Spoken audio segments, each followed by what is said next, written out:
Hey you guys, Mike here. So before we get into the vlog, I want to let you guys know that I am including the pictures from my Unmasking the Horror tour that I did. I did the 3-house tour that included Halloween, Spirits of the Coven, and Fiesta de Chupacabras. Now I want to let you guys know that there will be a spoiler warning on this, as well as a warning that some of the visuals you may see may be bloody or graphic. So I want to let you guys know that this video probably shouldn't be seen by anyone under the age of 13 who may find these images disturbing. But without further ado guys, let's get into the vlog. Hey, what is going on, adventurers? I hope you're having an awesome day today. I know I am, because today's an exciting day. I am finally attending Halloween Horror Nights here at Universal Studios Florida, you guys, and I have a fun adventure-packed day. I'm doing the Unmasking the Horror tour during the day. I'm gonna be there for the opening ceremonies. And guys, as you can see, I already picked up some awesome merch, like the Halloween hat right here that is adjustable on the back and has that cute little pumpkin on the side, as you can see. I also got the Halloween shirt right here with Michael Myers, the Judith Myers headstone, Kid Michael right down here. And I also picked up my awesome brand new Halloween Horror Nights exclusive Coca-Cola Freestyle cup. I also got the handy little holster that comes with it. And let me tell you guys, this is gonna save me a lot tonight when I'm trying to go around and film. But guys, I'm excited. I hope you're excited. Without further ado, let's not waste any time. Let's get right into it. Well, real quick, I'm gonna head to the Universal Studio store because I just remembered that the Scarecrow stock is also back this year. So I wanna head over there and check that out. I might even do it in this vlog.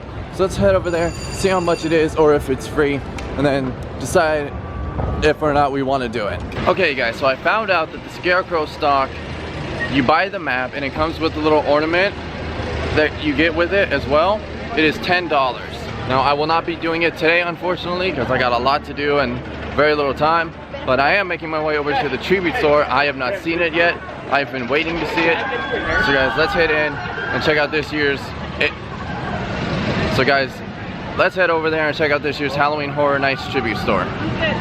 Alright guys, so we're outside the tribute store right now, and the cool thing about the tribute store this year is that it actually ties into the Sweet Revenge Scare Zone right down here in New York. And also, as you guys can see, the floats are permanently set out, but they back them off to the side during the day, and then they wheel them back out into place in between park close and event start. We'll get to the floats during the event, but guys, let's dare to enter the tribute store. So I'm already loving the decor inside, but what's cool about it is that it's actually set up as a ride, as if you're going to ride through the tribute store. You guys can see they have like the start button, the pause button, the e-stop, and then if you actually look on the floor here, they have the track laid out, and it looks like you go through 4 different areas. You go through the Halloween Festival, the Witch's Cottage, the Spooky Cemetery, and finally the Pumpkin Patch. So the track actually takes you around through the tribute store, but you don't have to follow it. You can cut in between the shelves and whatnot. And right here, first thing I noticed is the UAP card magnet with obviously the Pumpkin Lord, which looks really cool. This guy, there's no price tag on it, but I'm pretty sure there is no price tag on it, so I'm unsure of what it costs. You also have the UAP bag down here with the Pumpkin Lord drawstring bag. And that guy goes for $28. You have the UAP All Hail the Pumpkin Lord t-shirt for Halloween Horror Nights this year. This fella goes for $30. And you have the UAP only candle right here for the Pumpkin Lord. And this guy is bigger than the usual candles, which is really cool. So let's get this to smell and see what the smell profile is. Okay, so it's definitely pumpkin, but like I love the cinnamon in it as well. It smells like pumpkin pie. I love it. I wish I could get my hands on this, but unfortunately I am not an AP. There are also these cool magnets here, and there's going to be a new magnet every week, as you can see, for Wednesday, August 31st, which was team member preview night. They have the magnets currently out, but then they're going to have one for Chucky, Halloween Nightmare Fuel Wildfire, Universal Monsters, Kind of a throwback HHN one right there. Dia de los Muertos, the Grim Reaper, the Scream Squad, and then finally the Everyday is Halloween magnet. And these magnets are all $12 each. So you can collect them all for $12 a piece. So now it looks like we are leaving the barn. We are entering Hollow Hills Cemetery here. I can already see they got a lot of the Universal Monsters Legends Collide merch right over here with the picture frame, the coffee tumbler, and the t-shirt, of course.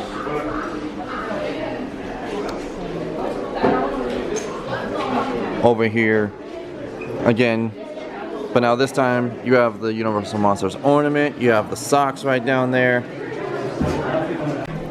you have this version of the shirt which was recently released, and that guy goes for $35. Honestly, I like this shirt. I like this look a lot better than the other shirt. And of course you have the souvenir glass, you got the coasters, and it looks like they have each monster on here. So obviously you got one is Dracula, one is the mummy in the back, the other is the Wolfman, and I'm wondering if there's one with Anubis. Doesn't look like they have one with Anubis. But these guys are $6 a piece. And then of course you obviously have the character masks over here with the Michael Myers Deluxe mask, the Haunting Adult mask, which just looks like a... You have the Haunting Adult mask, which just looks like a pumpkin. Obviously you have the Wolfman, you have the skeleton, you have Chucky, and then you got Dracula. And these masks range anywhere from $30 to $80, with Michael Myers being the most expensive. Okay, guys, we also have our first look at the Weekend After Hours Nightmare shirt, obviously with the Weekend on the front with some of his characters reflecting in his glasses. And then on the back it says After Hours Nightmare. Pretty simple, but also really cool. I'm digging it. That guy goes for $30. You have the house mug, obviously, right over here. Left to right, it goes Halloween, the horrors of Blumhouse, Bugs, Dead Man's Pier, I think Bugs again, and then Universal Monsters. So not all of the houses, but definitely some of the more attractive ones. And that guy is $16. Obviously we have this section here which is totally dedicated just to Halloween, with the Smith's Grove Sanitarium sign, the black light shirt which I'm currently wearing. They got the candle, the picture frame, the glasses, and the mug. They have the little keychain, a magnet. They have the light up bracelet which is $12. They have the poster sign. They have the Kid Michael clown mask down there, the lanyard pouch which is standard, and then of course the sweater. I also love these little ghosts that are just floating up there on the ceiling. It's so funny. You have another couple of things here that are Halloween that weren't in that display case down the way, in that you have the backpack here. I really wanted this backpack, but guys, it is just so expensive. This guy, I believe, goes for... This guy actually goes for $65. You have the hat, obviously, which I'm wearing. You have this cool wallet with the chain. I think that guy goes for $30. And then you have the Halloween socks down here, which I love the little coffin display that they come in. Trying to get them out here.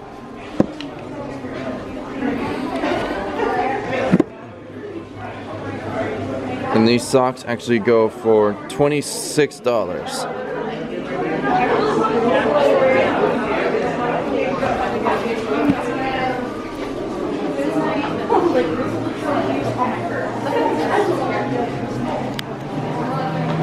And most, if not all, of these rooms actually have some kind of cool photo op in it. Obviously with the cemetery, you can take a picture inside of the coffin. So the first one I found, obviously, is my buddy Rick from Rick's Flicks. I see Samuel right here from Expedition Theme Park. And my friend Jackie from Super Enthused are right over here. And I found my buddy Adrian right here from Lost TV, of course. Great friend of the channel, guys. Go check him out. His channel is down in the description. There's Taylor, of course, from Warlord and Informer. And then you got Tom down here from Universal Partners Today. And they took a photo of it. I found my friends Maria and Chris from Lake Buena Visitors. Found my buddy Colin right down here. There's my buddy Kevin. My buddy Matthew right over here. And then my friend Annie, also from Universal Partners Today. And there is my dear friend Candy, Candy Samples on Twitter. A wonderful drag queen. Go give her a follow. Her Twitter is down in the description, you guys. And finally, there's my buddy Aiden right there. Found his stone. So now we're entering into the witch's cottage, you guys. A lot of the same merch in here, obviously, but this room features obviously a lot of Lil Boo. Obviously with the plastic souvenir cup right here. They got the pins. They have the button sets right here. They got the decal sheet. I love the socks. Those are actually pretty cute. I love the massive oven right here. It actually smells like cookies, which is great because this is one of the first rooms where you find the souvenir treats. But I don't know if I'm going to try the treats this year because I'm kind of afraid they might have come out of this cauldron, and clearly there's something not right about the recipe here. You also have these cool digital stained glass windows here. And I noticed that sometimes, like, you see the leaves blowing, and sometimes the scarecrow's head will move. Just cool. Oh, see? There went his head. And then next to the Frankenstein popcorn buckets, that are $38. You have this stained glass window here with the ghosts. But you guys can see the lights move as if the wind is blowing. And then occasionally the ghost will fly away. He should fly away here in a second.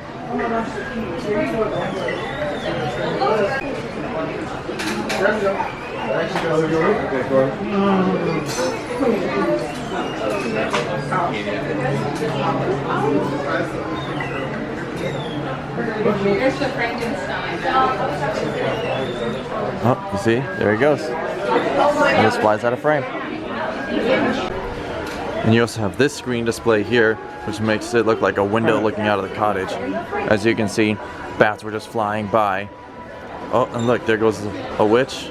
It just took off flying. And then here in a second, there should be a witch that kind of creeps across the frame, kind of sneaking by the windows. Oh, you see, here she comes.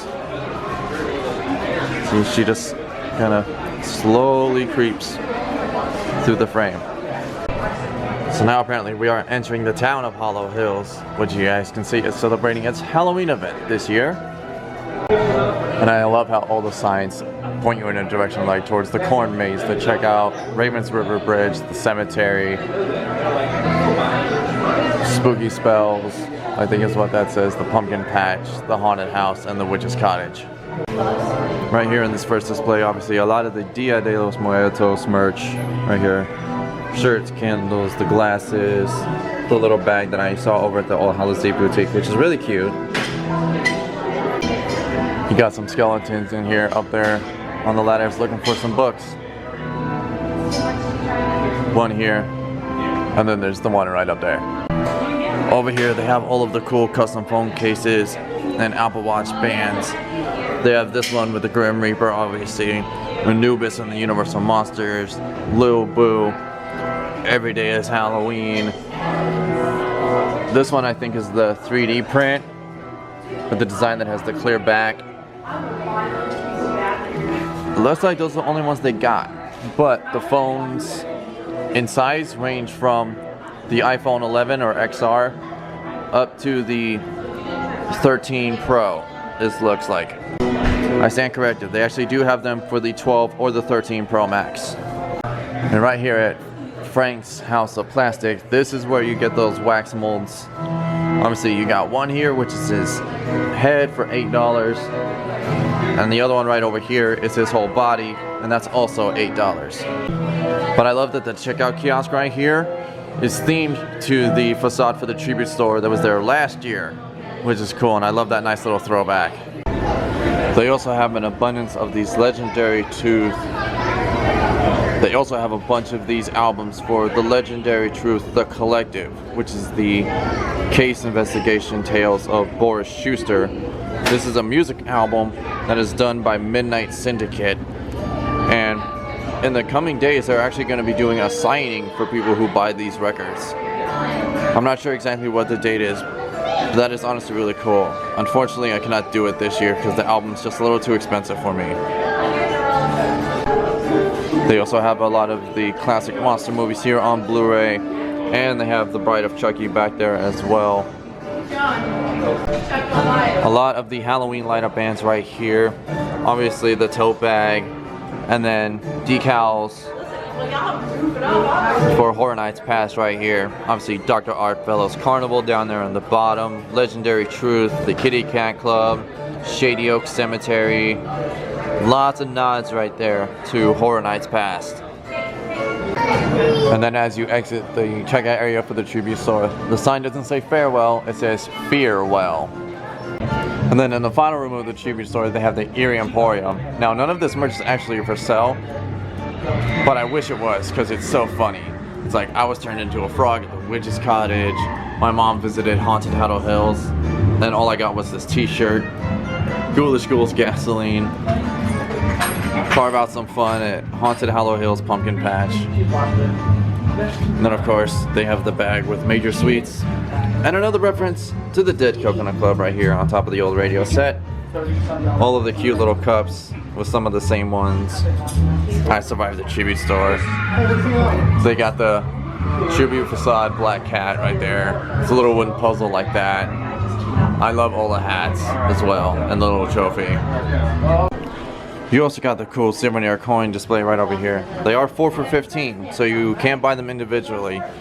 But the coins have Little Boo, Casper, Dracula, and the Pumpkin Lord. And then obviously on the back, all of them have the Horror Nights 2022 logo. And then here at the end of the tribute store, they actually have the chair that used to be outside of the Universal Monsters Cafe, which is unfortunately now being demolished. But I'm glad to see that they saved the chair and that it is still here. This is going to be a great photo op opportunity.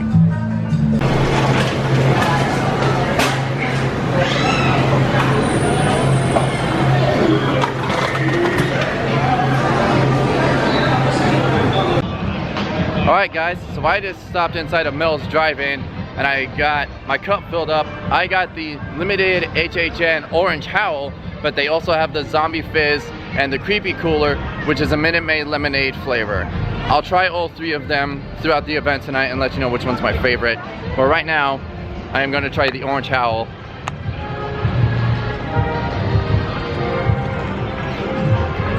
It's kind of like Orange Fanta, but it's also got a little bit of tropical taste to it. It's like mango or something. Can't quite place it, but it's good. So loving the Orange Howl. But I'm definitely excited to also try the Zombie Fizz and the Creepy Cooler tonight as well.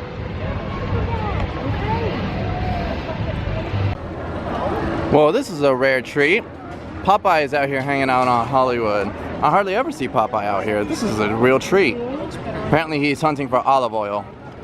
Alright y'all, I am walking up to the Unmasking the Horror Tour check-in area, which is in the old Blue Man Group Theater. And tonight, the houses I will be checking out are Halloween, Spirits of the Coven, and Fiesta de Chupacabras. Now, unfortunately, I cannot film the tour, but I will be allowed to take photographs in certain parts of the houses. So I'll be throwing those in the vlog here and giving a little voiceover as to what house it is, what scene it is, and what's supposed to be going on. So guys, I'm really excited. Let's go ahead in. So they have these really cool costumes over here from Horror Nights Past. Obviously you have Mr. Meats right here, but then you have Cindy, who's the caretaker's daughter from Welcome to Scary.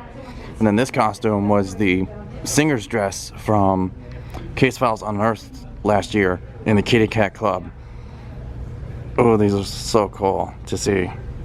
I just love that they're like acknowledging Horror Nights Past right here.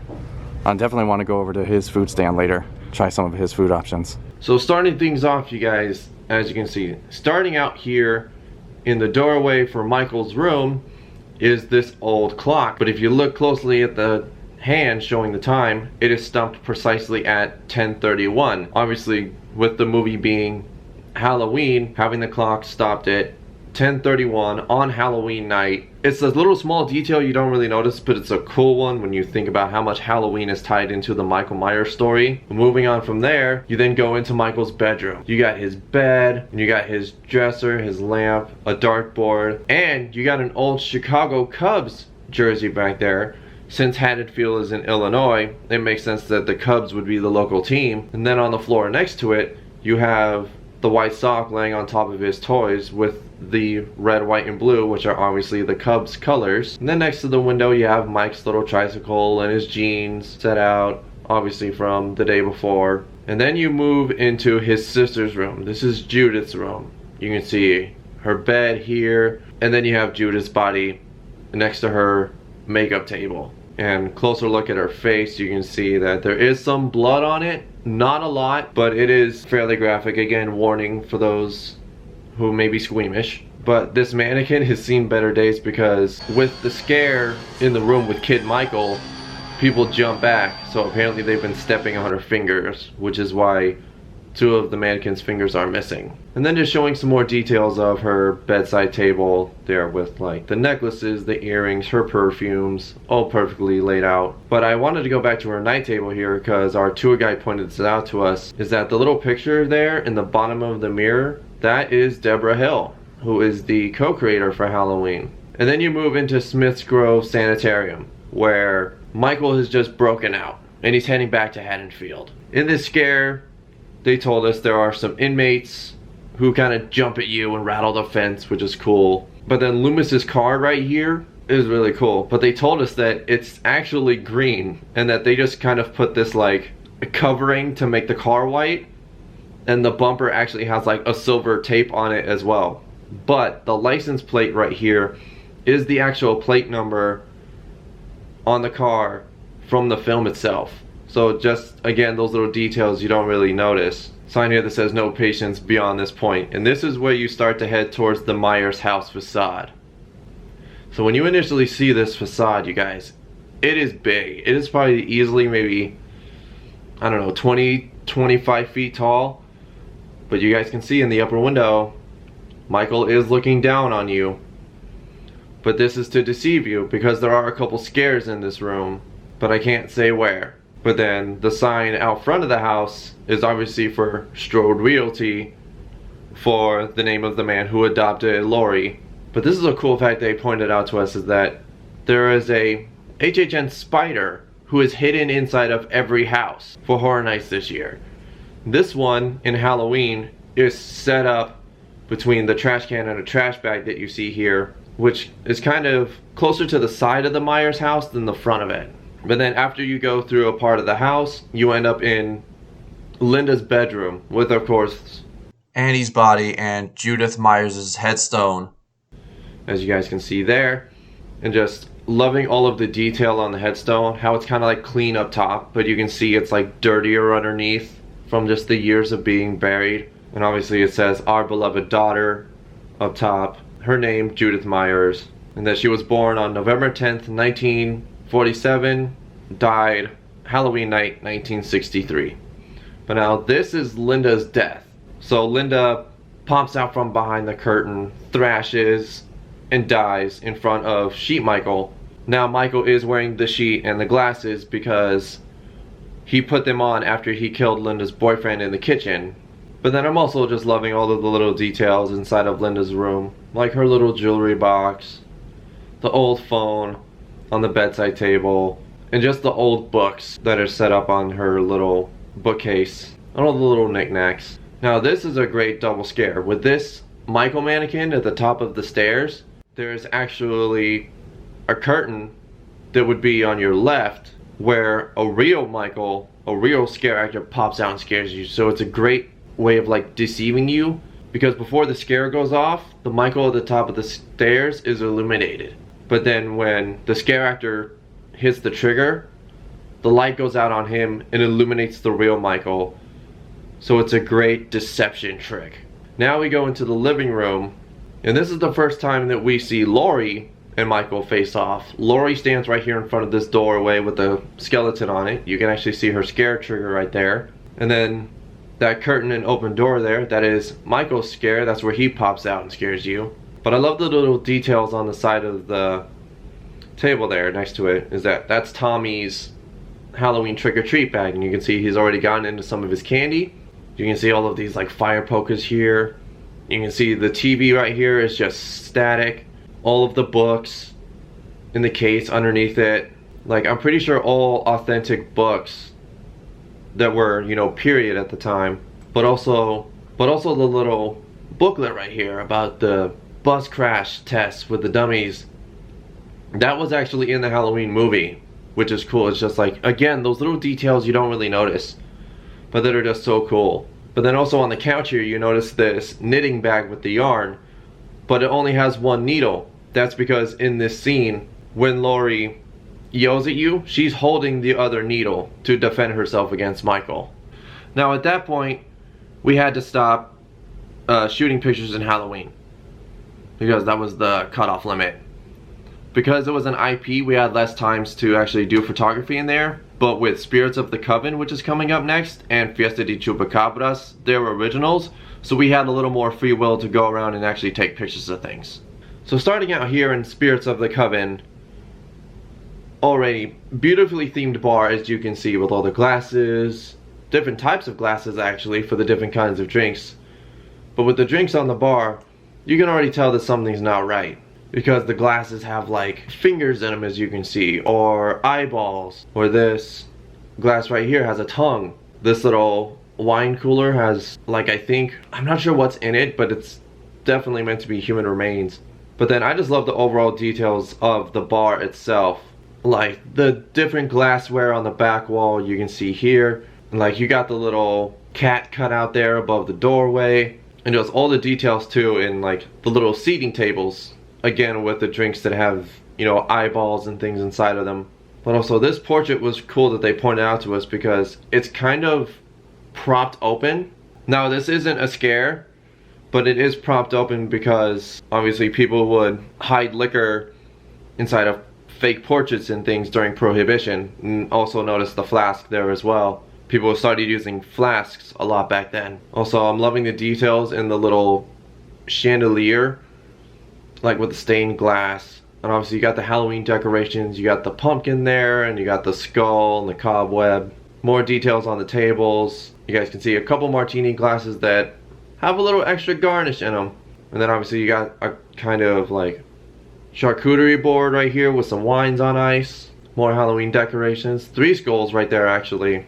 But then this was a cool detail I noticed on the bar on the side before you exit the room, is that these look like preservatives in the case, in the vials. Those are maybe like preservatives or salts of some kind, but you got that little clasp full of teeth, and then a glass right here with what I'm guessing is probably a slice of brain. But this was something they pointed out to us last minute before we left, is that the cane, that's actually a cane flask. Back then a lot of people had cane swords, like Lucius Malfoy's from the Harry Potter series. But during Prohibition, a lot of people started putting flasks in their canes, that way they could have alcohol with them. Here's a look at one unfortunate patron of the bar who has fallen prey to the witches. You're gonna see part of his face is, let's just say, mauled. But I love that in the skylights above the bar, they are pagan symbols, hinting that this may not be your regular bar or speakeasy. Now once we exited the main bar room, we found yet another victim.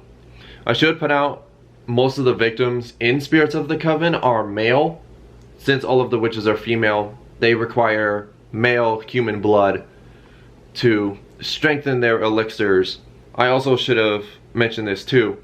The witches create these elixirs to send out to other covens to keep the witches looking strong. But they require male human blood. So men, if you're going through this house, you're more likely to get scared than ladies in the house, because the witches are going to be targeting you.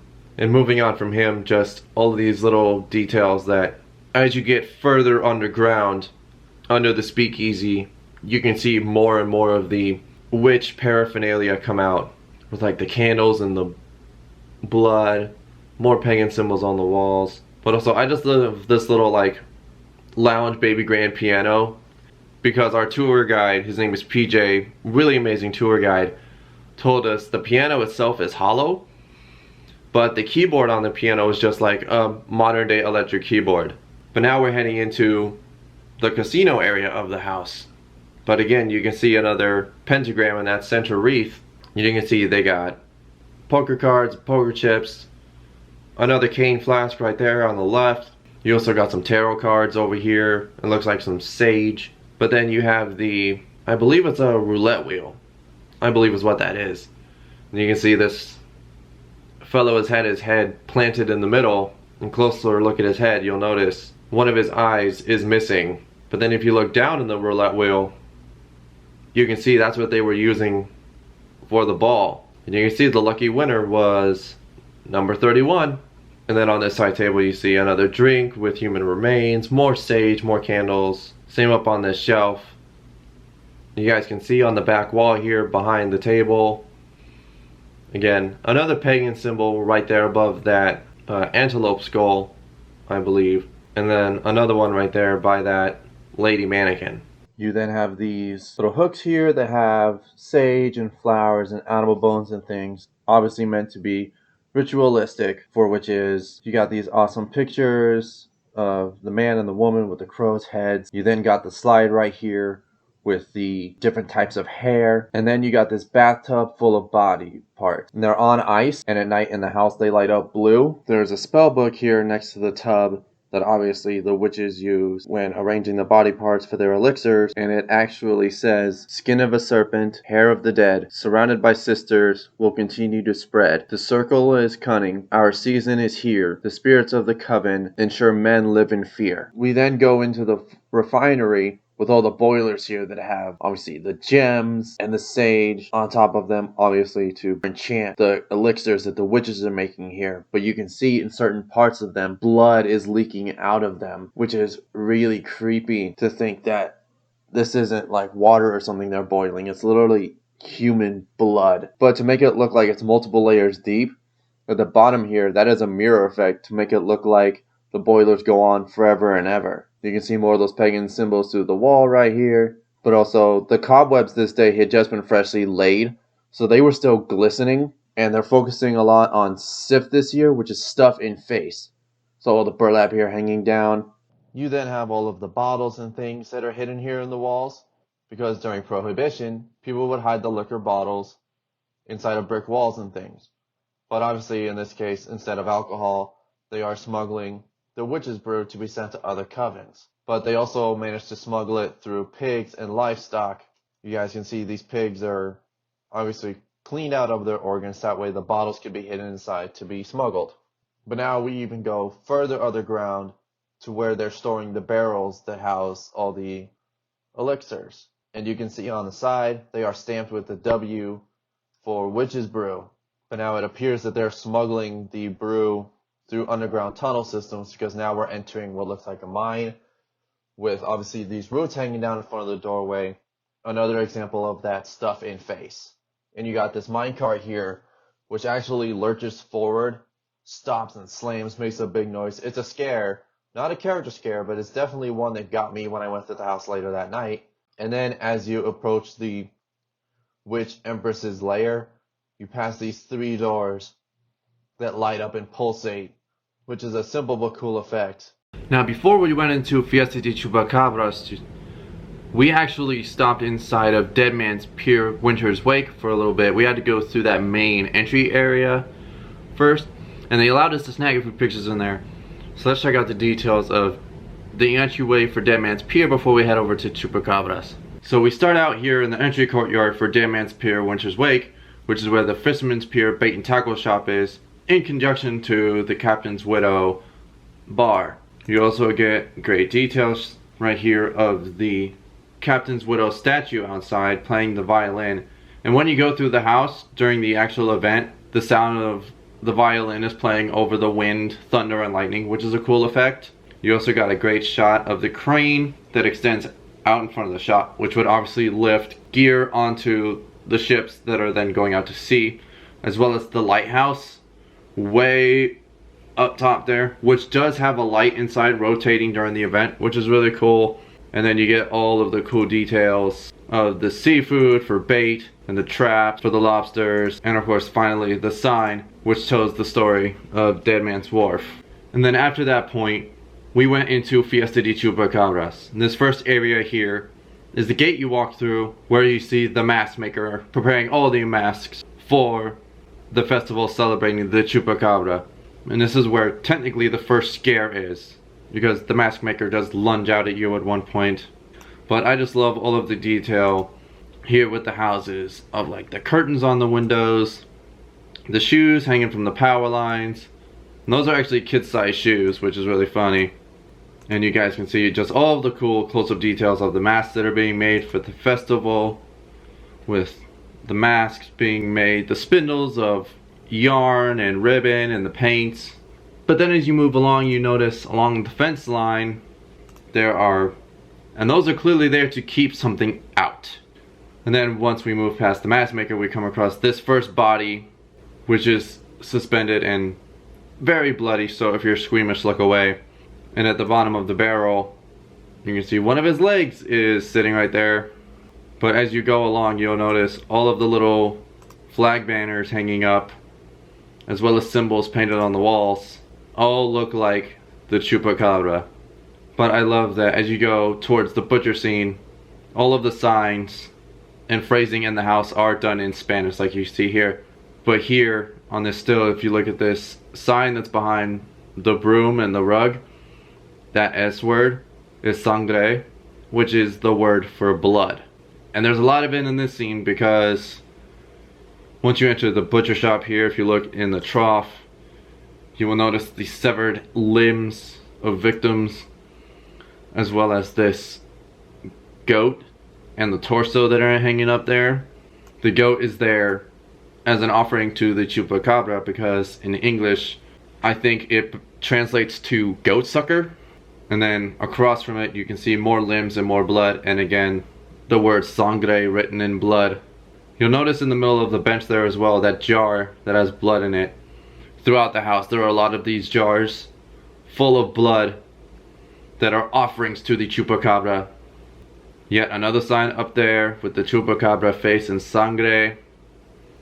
And right here in this still, the body that lays on the block there is actually a scare. And at certain points it's on a slider that'll pull the body to the left, as if the Chupacabra has grabbed it and ripped it out of the room. So then we move on from the butcher, and you just see more of that writing and the signs with the Spanish writing. The yellow one there with the face.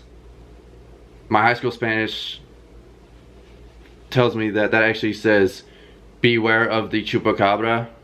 But a cool little fact about this chicken in the cage is that this was actually in the Texas Chainsaw Massacre house last year, which was a cool fact that PJ told us. And you guys see more of those warnings of the Chupacabra written there in Spanish. Then you pass into this area, which is a street. That little sign there says Calle Delirio, which loosely translated I think means, you know, crazy street. But now once you go into this wider courtyard area, this is where the mask maker appears once more.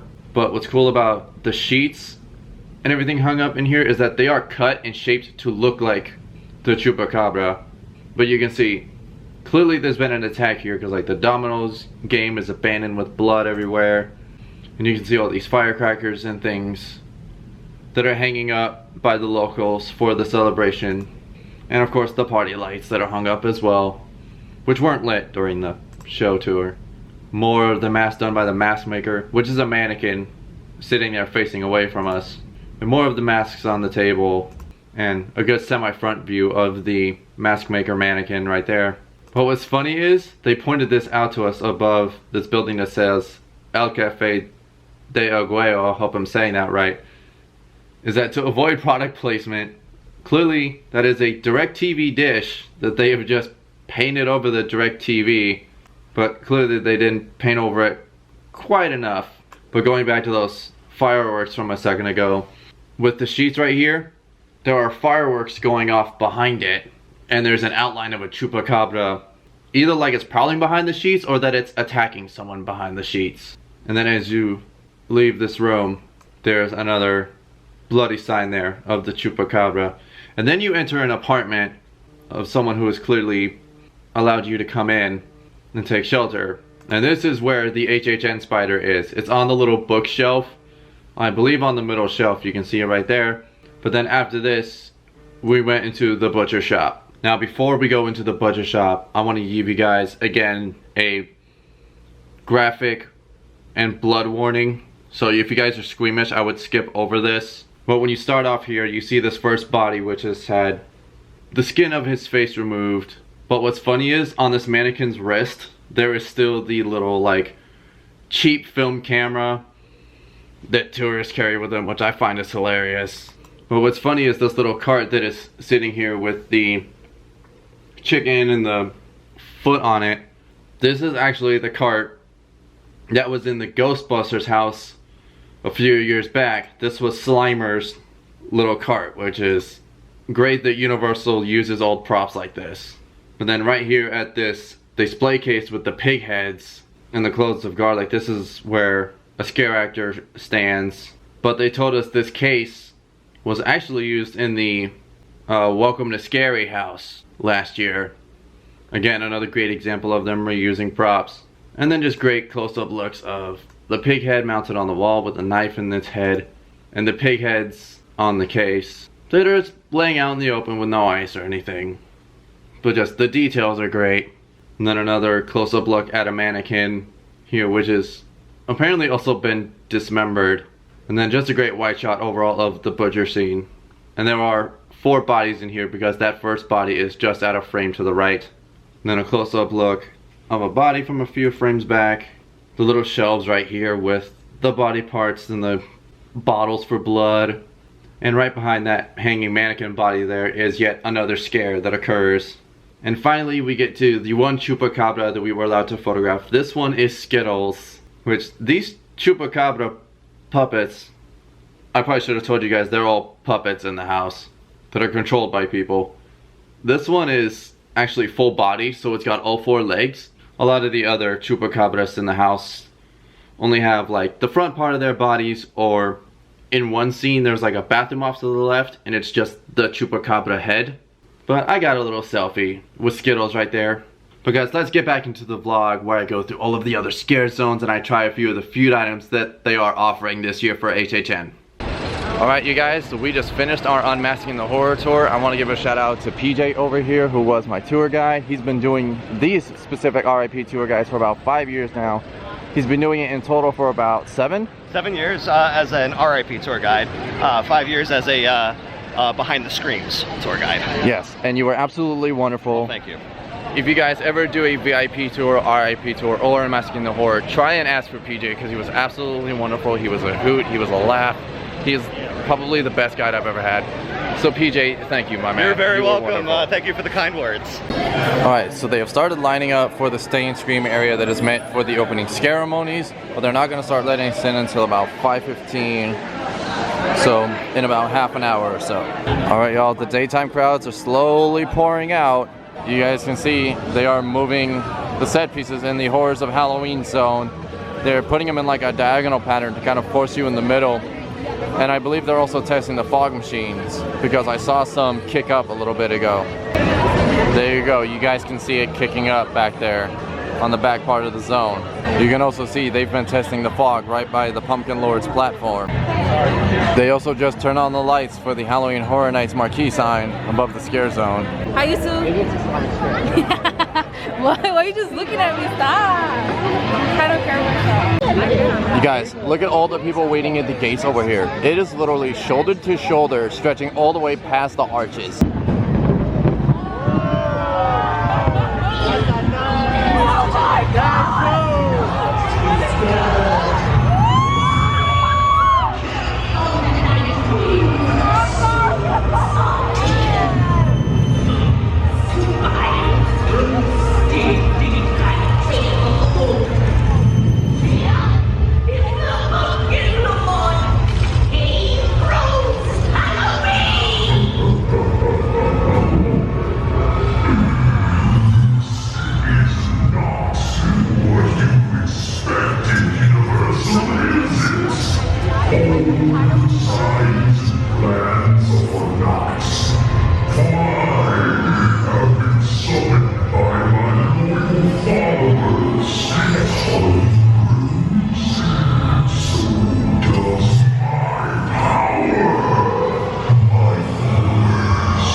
Looks like we got Halloween Horror Nights creative members all over here.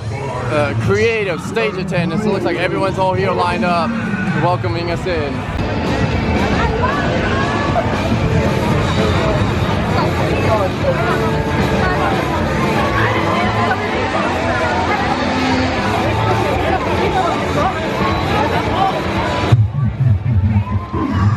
What do you think of this night, Imkins?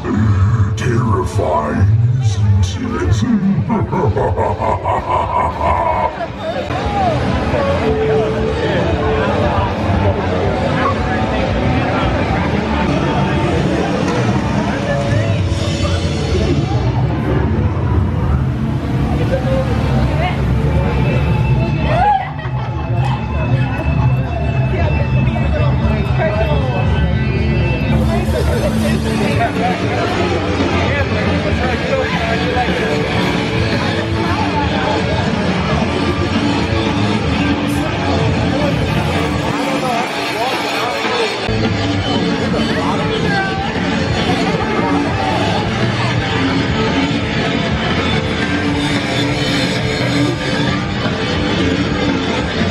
Alright guys, so that was the opening ceremonies and I just went through Horrors of Halloween. I'm heading over to my first house already, which is going to be Halloween. I mean, obviously I gotta represent Halloween, so I'm heading over there right now. I'm gonna do Halloween, and then I'm probably gonna return and do Spirits of the Coven, which is a 20-minute wait as of right now.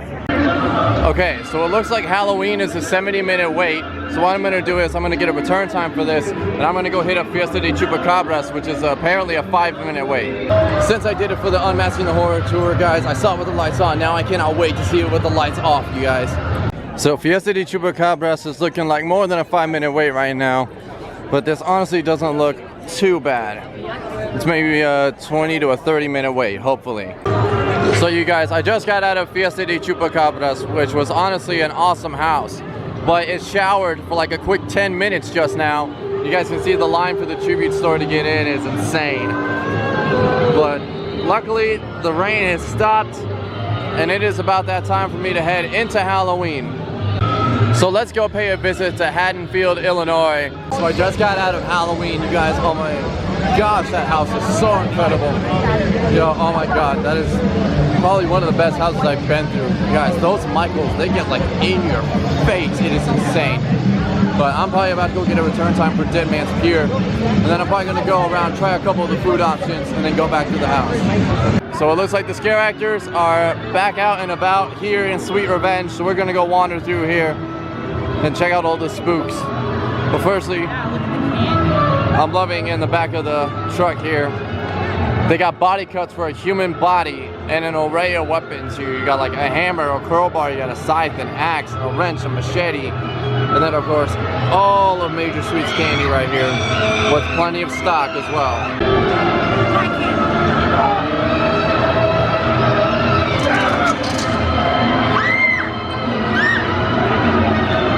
So guys, let me just tell you, these parade floats, I'm telling you, are huge. Like, you probably can't tell how big they are on camera, but I'm telling you, they are huge.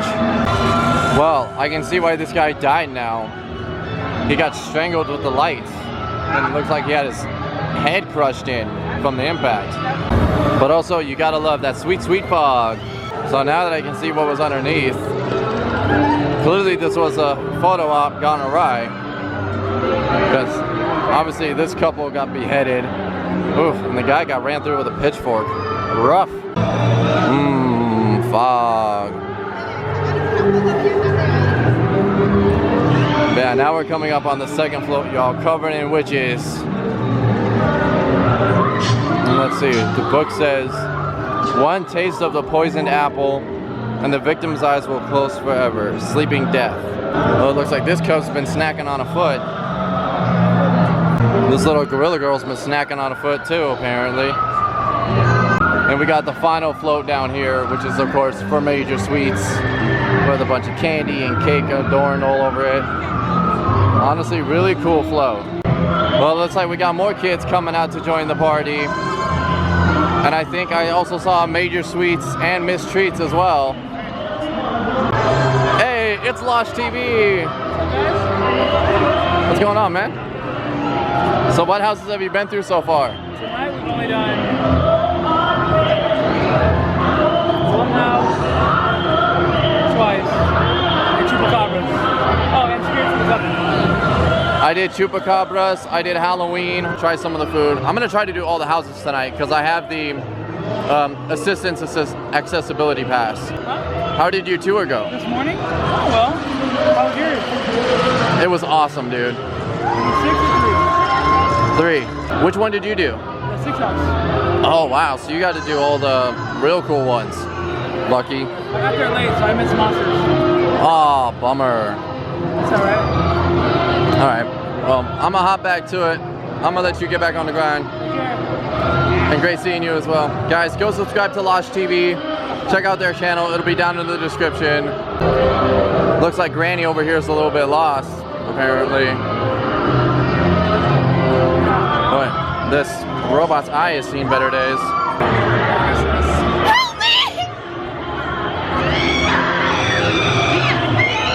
Whoa, that is about the world's creepiest Annie doll I have ever seen in my life.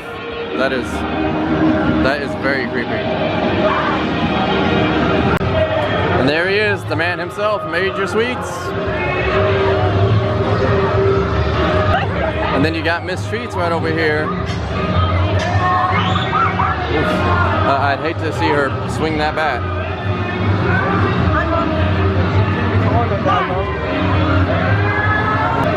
So clearly this little pirate kid has the knife that's missing from the truck right here. And he's really greedy about his candy. Alright you guys, so Dead Man's Pier Winter's Wake is listed as a 50-minute wait right now, but I have a return time which just went active. So we're about to head in and we're about to go check out one of the best houses so far this year. Alright, so now that the sun has gone down a bit, you guys, you can actually see those lights that are projected on the New York Public Library here. You can see the green is like a bunch of vines, but the orange ones up there actually say 31, which is really cool. I can't wait to see how these look when it gets much darker and they're much more vibrant. Alright you guys, so I just got out of Dead Man's Pier Winter's Wake and then I just walked through the Sweet Revenge Scare Zone once again. Guys, that house was top notch. I am telling you, that house was beyond incredible. But right now, I'm heading towards the entrance of the Horrors of Blumhouse and the Conjure the Dark Scare Zone because I'm gonna try those 2 mac and cheese dishes that they got at the food truck outside. And then I might get a return time for Blumhouse. Go check out that house too, guys. I'm really excited for that one. I've seen Freaky, but I've not seen the Black Phone. So I'm gonna be totally blind on that house, you guys. And it's gonna give me such good scares, y'all. I'm so thrilled and like nervous at the same time, you guys. And once again, you guys can see the vines that are green and then the orange ones make up that 31. I'm pretty sure this is how it is strewn all over the park. And guys, it just looks so good, y'all. Alright you guys, so I stopped off at the San Francisco food truck with the mac and cheese options, and then I ran over to the Horrors of Blumhouse and got a return time that goes up in about 45 minutes for me. But at the truck, I got one of each of the mac and cheese dishes. I got the sacrificial remains, which is chili with chorizo fingers, and then I got the burnt offering, which is the white cheddar mac and cheese with the pork chop suey. Okay, so I'm gonna try the sacrificial remains first. And it does come with like sliced scallions and sour cream. So I'm gonna kind of mix this up a bit.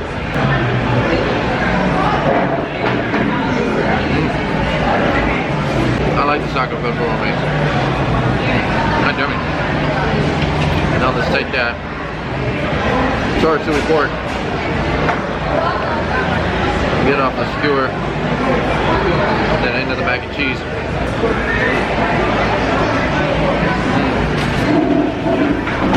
That was good too. I would say I prefer the sacrificial remains, But both of these are both really good, you guys. I'm telling you, like, top notch. Alright y'all, we are now walking into San Francisco and into Conjure the Dark, you guys. This has been one of the scare zones I've been looking forward to the most all year. So let's go see what they're conjuring up in the dark as the fog envelops me.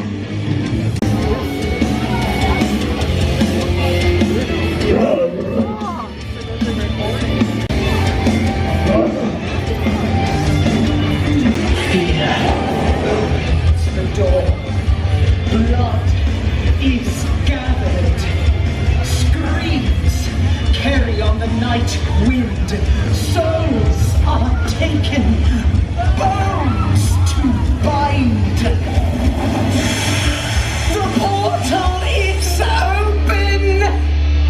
I can feel the presence breaking through. Yes.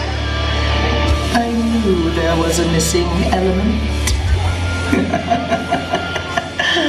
Loyal minions, aid this wicked spell, for we must gather more power and spread its grasping vines.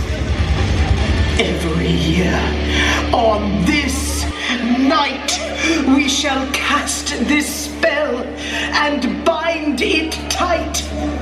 Gather more followers and spread All Hallows Eve.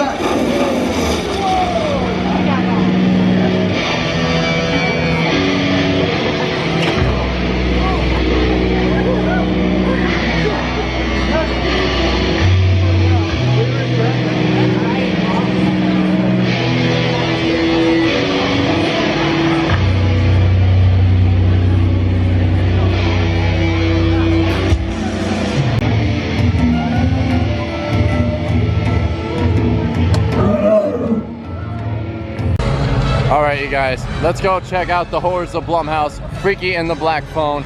It's listed at a 65-minute wait, but my return time is good, so we're gonna be in and out really quick. Okay, so the main queue line goes, I believe, down through that garage and back around, and then it goes into this part of the queue. But the express line goes right and goes through this empty part of the queue, closer to the house. Y'all, it is so weird walking through the warehouse here where all of the cars are stored and like hardly have any lights on. And also, the music in here is great.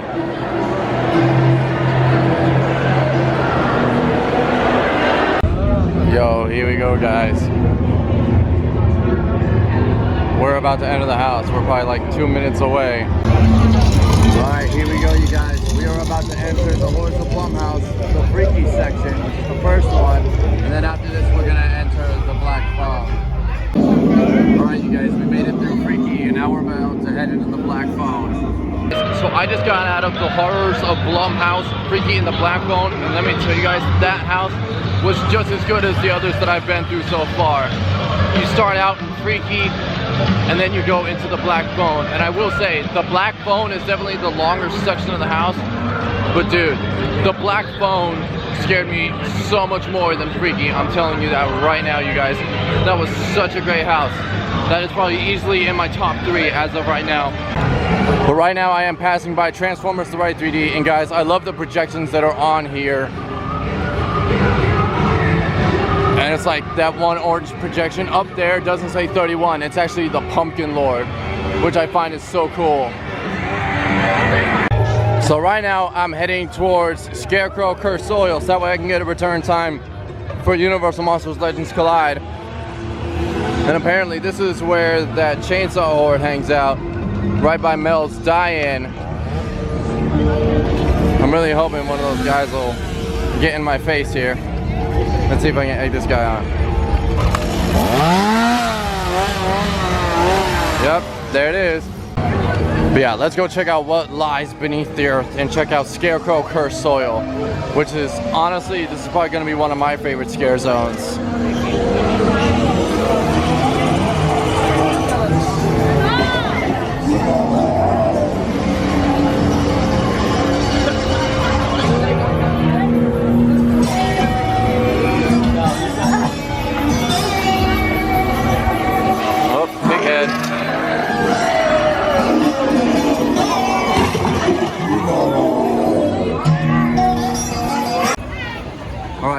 Universal Monsters Legends Collide is currently at a 40-minute wait, but with my return time, they should probably be having me coming back in about 20 minutes or so. So I got my return time for Monsters. Problem is, my buddy isn't gonna be in the house until 10:45. So what I'm gonna do is I'm gonna go wait for the Weekend After Hours Nightmare. And by the time I get out of there, I should be able to hop over to Monsters and get that done, and then head out and still finally check out Graveyard Deadly Unrescuer Zone before wrapping up the night. So to get to After Hours Nightmare, you do have to pass through the DreamWorks Destination Courtyard, at which point they will then send you back a house to get into the line for the house itself. Yo, the lighting trucks are starting up and they're starting to play blinding lights. Let's hope we get this thing along.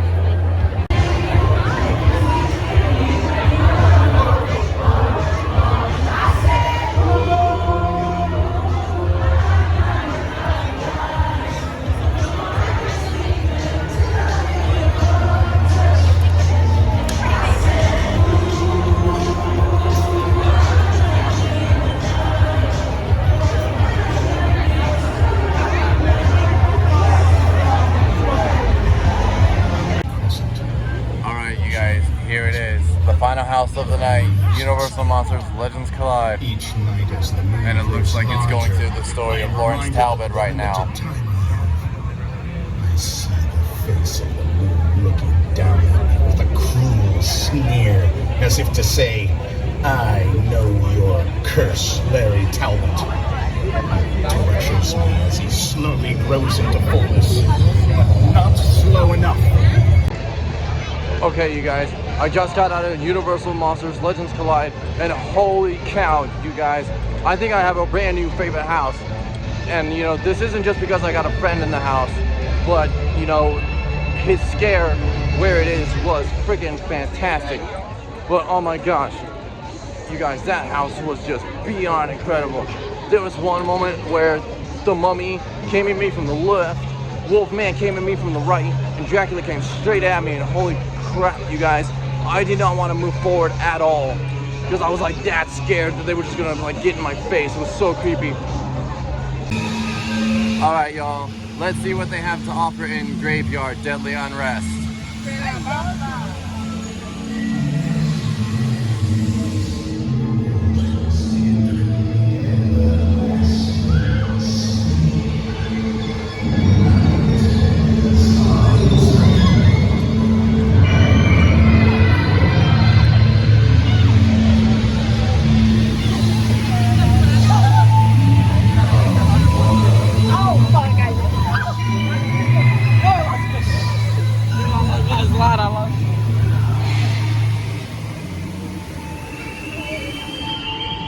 Whoa. Nice little moss man. Whoa.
Okay, y'all, that scare zone, Graveyard Deadly Unrest, is so cool.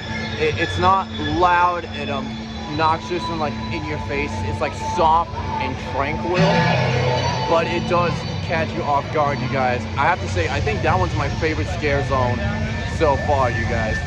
Like, that one is just, it's so well done, and it's beautiful in its simplicity.